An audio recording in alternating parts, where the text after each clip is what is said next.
चला तर मंडळी, आज आपण बनवूया आल्याच्या गोळ्या। आधी मी आल्याची बर्फी करणार होते, पण आलं थोडं तिखट असल्यामुळे बर्फी असं तुकडे करून खाल्ल्यामुळे जास्त तिखट लागतं।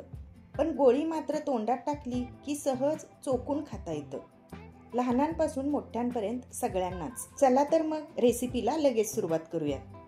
तर इथे बघा, मी 200 ग्रॅम आलं घेतले आहे। आले अगदी स्वच्छ धुवून घ्यायचं आहे आणि त्याची वरची साल चमच्याने या प्रकारे काढायची आहे। चमच्याने साल काढली की त्याचे तुकडे निघत नाहीत। चाकूने काढलं तर बऱ्याचदा आल्याचे भाग सुद्धा निघून जातात। त्यामुळे या पद्धतीने चमच्याने त्याची वरची साल काढून घेऊया। तर अशा पद्धतीने मी सर्व आले स्वच्छ करून घेतले आहे। तर आता ही काढून टाकलेली साले फेकू नका, ती वाळवून पावडर करून रोज चहात वापरली तरी छान लागते। तर आता मी हे सर्व उन्हात वाळवून घेते। आता सर्व आल्यांचे छोटे छोटे तुकडे करून घेऊया। आता हे सर्व आले मिक्सर मध्ये घालून बारीक पेस्ट करून घेऊया। तर हे बघा, अशा पद्धतीने एकदम स्मूथ पेस्ट तयार होते। आता इथे 200 ग्रॅम आल्याच्या पेस्टसाठी मी 1.5 वाटी गूळ घेतला आहे। तुम्ही साखर जरी वापरत असाल तरी 1.5 वाटीच पुरेशी आहे। आता हे गूळ आणि आले दोन्ही मिक्सरला फिरवून घेतले। तर या पद्धतीने एक संध मिश्रण तयार होते। आता कढईमध्ये 1 चमचा तूप घालायचे आहे, त्यामध्ये हे मिश्रण टाकायचे आहे। आता मध्यम आचेवर सतत हलवत हे मिश्रण घट्ट करून घ्यायचे आहे।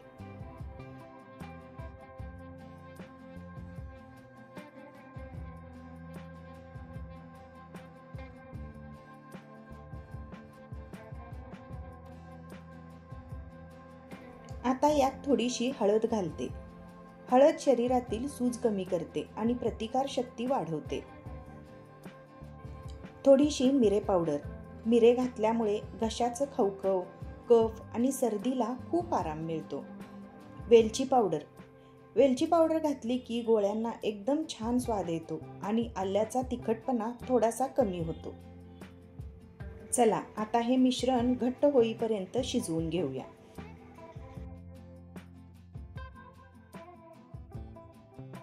तर हे बघा, मिश्रण छान घट्ट झालं आहे।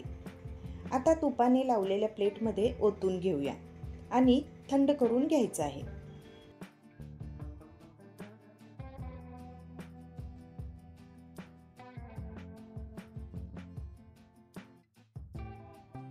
तर मंडळी, तुम्ही या पद्धतीने बर्फी करणार असाल तर आत्ताच कट करून ठेवू शकता। पण मी आज बर्फी करणार नाही, मी गोळ्या करणार आहे।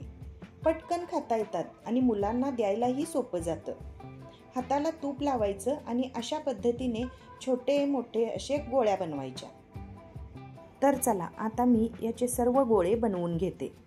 तुम्ही इथे लहान मुलांसाठी लहान गोळे आणि मोठ्यांसाठी मोठे गोळे बनवा। तर मंडळी, ही एक गोळी तोंडात घातली ना की घशाला लगेच आराम मिळतो। जुनाट खोकला, सर्दी, कफ, अगदी संधिवातालाही आले खूप चांगलं असतं। या गोळ्या पाण्याचा अंश न वापरल्यामुळे बऱ्याच दिवस टिकतात। बरणीत भरून हवा बंद ठेवल्या की महिनाभर चालतात। तर मंडळी, तुम्हाला ही रेसिपी आवडली असेल तर व्हिडिओला नक्की लाईक, शेअर आणि चॅनलला सबस्क्राईब करा। आणि या थंडीमध्ये तर ही रेसिपी नक्की ट्राय करा। परत भेटूया अशाच छान छान रेसिपी सोबत। तोपर्यंत धन्यवाद।